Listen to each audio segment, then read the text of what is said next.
This is a tutorial on how to save your search in OneSearch. Let's try searching Winnie the Pooh.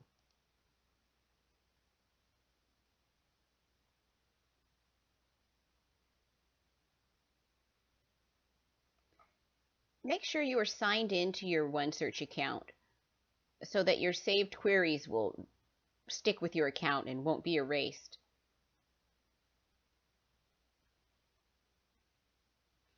Once we've searched Winnie the Pooh, we can look down here next to the number of results, and we see a blue push pin marked Save Query. Let's click this link. The search query was saved to your favorites. Great, now we have confirmation. Something else we can do is turn on notifications for the query. Let's click this blue bell. Now notifications will be sent to my email.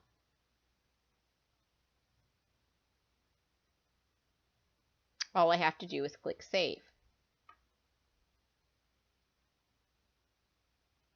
Choosing to turn on these notifications will give you an email notification when there is an update to the query. For example, when something new has been added to the list.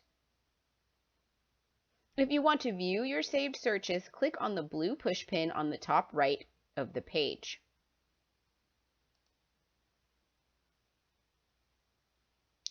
Go ahead and click on Saved Searches.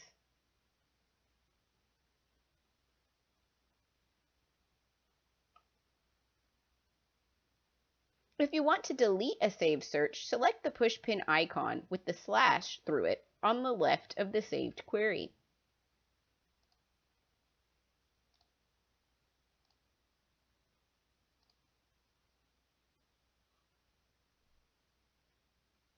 You can also set up notification alerts by selecting the bell icon, or set up an RSS feed by selecting the Wi-Fi icon. And there you have it.